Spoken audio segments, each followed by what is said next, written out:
I'd now like to introduce another of my colleagues, Serena Wolfond. Serena is a senior associate in our Wills and Estates group. She also was called to the bar in 2011, and she also joined Mills & Mills in 2016, more or less the same time I did. Serena advises a wide variety of clients with respect to wills, trusts, estate administration issues, both in terms of planning and drafting, advising executors, advising beneficiaries with respect to the administration of estates. And Serena is here to discuss the issue of planned giving considerations for charities. So Serena, if you can take control of the screen. Sure, thank you very much for the introduction, Richard. It's great to be here with all of you today. I as well have a presentation that I would like to share, so I'm just gonna flip on my screen now. Great. So as Richard mentioned, I'm going to be talking about planned giving considerations for charities. Just figuring out how to flip between my slides here. There we go. So as Richard mentioned, my practice is focused predominantly on estate planning, including preparing wills and powers of attorney for my clients. The clients that we see at Mills & Mills come from a broad range of financial backgrounds, familial circumstances, and they have different planning needs and different planning motivations. So our task is really creating very individualized estate plans which take into account the nature of our clients' assets, the extent of their wealth, and the pool of the beneficiaries that they intend to leave their estates to, including charities that they intend to support. If there's one takeaway from my presentation today, it's that it's really important for charities, for all of you, especially during a time that traditional fundraising efforts like galas and fundraising events can't take place, to really speak to and encourage your donors to engage in planned giving, because I think that it can really be a source of significant funding for charities and one that I believe is being underutilized. So while most of you probably have a sense of what planned giving entails, generally speaking, it's the process of making meaningful charitable gifts both during lifetime and upon death as part of a personal, financial, or estate plan. And with my background, I'm going to be speaking mostly about the estate planning side of planned giving today. And something I've noticed in my practice, and when I tried to find some statistics about this, was reaffirmed that there is really not a whole lot of planned giving taking place.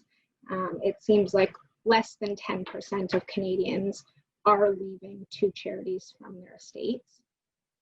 And of course, in order to do so, individuals need to have wills and powers of attorney, and we know that so many Canadians die without wills in place. And in those circumstances, there's certainly no way to benefit the charities that they may have supported during lifetime. So undertaking estate planning in general is the first step. So the two parts to my short presentation today are first going to be covering some of the reasons that donors may be reluctant to commit to planned giving. And the second, providing some tips and considerations for encouraging greater participation in this very important endeavor. So these are sort of the top three reasons that I hear from clients who opt not to include charitable giving in their estate plans. And just for some context, when we initiate estate planning for our clients, one of the first things we do is provide them with a questionnaire, and one of the questions asks whether there are charities they wish to support. So when they do opt to include those gifts, we walk them through the steps and options that they can take advantage of to do so, but very often their response is that they're not interested in doing so at this time. The first reason that we hear is that often individuals are content supporting the charities that they are connected to during their lifetime, but they know that their charitable affiliations may change over time, their values may change, and causes that are relevant to them or globally may evolve over time.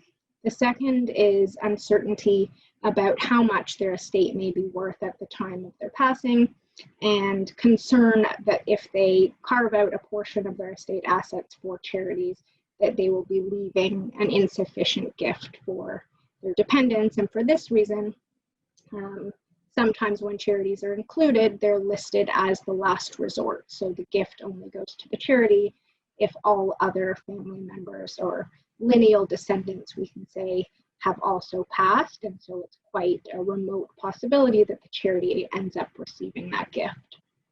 And the third hesitation is often just a lack of understanding about the benefits of planned giving or the various options available to donors to implement them. So here are a few thoughts related to or that you might consider engaging in those donors who are hesitant to commit to planned giving. And I think the first is simply that this is an opportunity to lay the building blocks for long-term support. So identifying elements of your charity that make donations and long-term support particularly appealing to your donor. So if there's a particular initiative that aligns with their values, or if they have gone through life experiences or have members of their family that have been personally touched by the causes supported by your organization, that's of course a good way to begin the relationship. In terms of specific planned giving proposals for those individuals, even suggesting that they include a specific modest bequest that's similar to the amount of the annual gift that they may be providing. If a broad pool of donors opted to do that, that would end up having a substantial impact on the planned giving and fundraising efforts of various charities. Or secondly, letting them know that they can opt to include planned giving initiatives, but maintain some flexibility by setting aside a portion of their estate for charitable purposes, but giving their executors some discretion to allocate it among charities that they may have supported while they were living. The next pool of donors who might not be ready for planned giving are those who are concerned about leaving enough for dependents. So these are largely going to be individuals who have young children at home, who may have dependents with special needs or other individuals that they are required to support, spouses, ex-spouses, aging parents, etc. So I think the first thing here is to acknowledge that testamentary planned giving might not be appropriate for these donors at this stage in their life. So again, maintaining their involvement and commitment to the charity over time is always a good idea, so that you can revisit the conversation with them perhaps at a time that their current dependents have become financially independent. And in the meantime, there are some planned giving techniques that have a lesser impact on estate assets than others.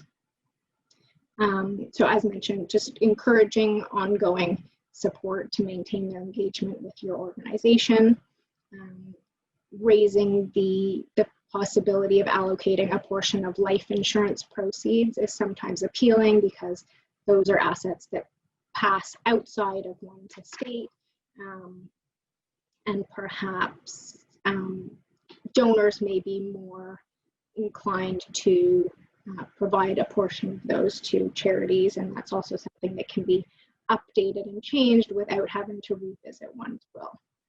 And the third is educating donors about gifting appreciated securities to your charity.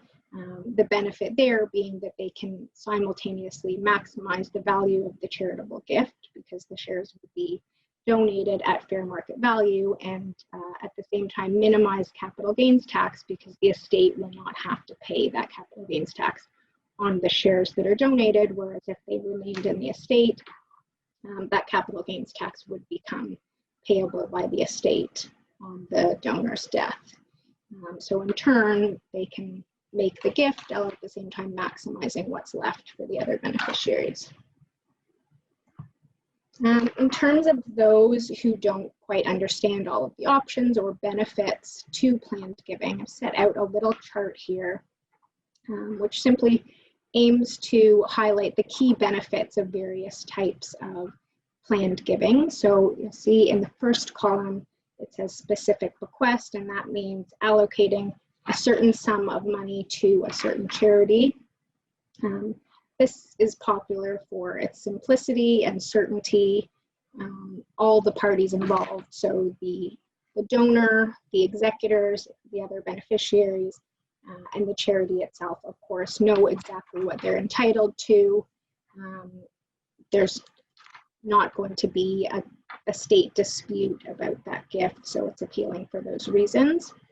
Setting aside a share of residue has the benefit of being relative to the size of the estate. So whereas setting aside a certain sum of money might end up being a greater or lesser proportion of somebody's estate that they intended to leave, if the value of their assets fluctuates over the course of their lifetime. By providing a share of residue, it's always 5% of the estate, let's say, that's going to one or more charities, and then it always remains in that range. The gift of appreciated securities, as I mentioned, has the benefits that I alluded to. It can really be used in both of those scenarios. Both a specific request or share of residue could be satisfied by donating that particular type of asset. For donors who are interested in leaving a lasting legacy or really interested in some long-term planned giving with an organization, they might be interested in setting up or contributing to an endowment fund, which is going to support a charity for a longer period of time by investing the capital of their gift and utilizing the income for a period of time to support charitable initiatives, as opposed to a single sum gift. Similarly, fulfillment of a pledge may be useful for donors who wish to commit to a large planned gift and perhaps want to start to chip away at that year over year during their lifetime, and provide in their will that any portion of that pledge that remains unpaid at their death would be paid out of their estate. Life insurance and RRSP proceeds are also a great option to donors who wish to leave a planned gift to one or more particular charities. In those cases, the charity can be named as the beneficiary either of an entire policy or plan or a smaller portion thereof, and those proceeds would get paid out directly to the charitable institution upon their death. All of the options set out here also have the benefit of providing the donor's estate with a charitable donation tax credit. And in that regard, advice should always be sought from the donor's financial planner and chartered accountant, who will be able to help propose the method that will maximize the donation credit for the particular donor and their estate. Again, if there's one thing you remember from this presentation, it's really the importance of engaging donors in the conversation about planned giving and urging them to implement or update wills that incorporate gifts to charities in whatever manner or whatever size they are able to and they're committed to providing, because in the absence of estate planning, none of these assets are making their ways to charities. And as I said, I think that this is really an area of fundraising that is underused and has the potential to create a real benefit for Canadian charities. As Reshma mentioned, these presentations don't constitute legal advice. They're simply legal information, but should you or your donors require estate planning advice or wish to retain us to help them prepare or update wills or powers of attorney, my colleagues and I would be happy to assist. In addition to myself, I work with Megan O'Neill and Dave Johnson, and the three of us are all routinely engaged in preparing wills for our clients and would be happy to include planned giving gifts to your organizations. Thanks. Okay, thank you very much, Serena. That was very interesting. I know that, I mean, having been on the board of a nonprofit organization myself, I mean, one or two planned gifts in a will can almost swamp an entire year of $100 donations. So it's very important, and it's a difficult conversation for not-for-profit charities to have, but it's a valuable one, and one I think that our charities and our clients need to have. I see there's some comments, mostly thanking you, Serena. Are there any questions for Serena at this point? Okay, I just, what is your practice, Serena, with respect to, this is sort of just me wondering, do estate planners suggest charitable donations be part of an estate plan, or do you simply receive instructions? Thanks, Richard. So as I mentioned, it's something that we always ask our clients about whether they wish to include charitable giving in their wills, but ultimately it's not our role to be encouraging or pushing that upon them. I think all of our clients come to us with intentions and considerations about how they want their estate plans to look. So if they have questions or are seeking advice about the benefits of estate of planned giving or incorporating charitable gifts in their wills, we would certainly be happy to provide them with that advice and explain the benefits that I've set out for you today. But I think that it's really a conversation that needs to start between the donors and the charitable organizations. And as you mentioned, it might be an uncomfortable situation or conversation to initiate. But I think that if those conversations are had, perhaps there would be, more interest in it than we might anticipate. And I think once a donor feels a sense of loyalty and commitment to an organization, it's natural to want to leave something to them when they pass. And it might simply be something that they haven't considered doing, or they haven't had that conversation and don't know where to start. So I think if charities are willing to initiate that conversation, that estate planning lawyers would be all too happy to implement those planned giving wishes. Right. Well, thank you very much. And yeah, certainly, and I'm sure all of our charitable clients do sort of look at their donor lists, and if somebody's given every year over a period of time, then undoubtedly they would be pleased, I would think, to consider living a part of their estate to the same organization. So thank you. I appreciate that. That was very informative, and hopefully our clients will take the plunge and have the conversation with their clients, because it's an important conversation.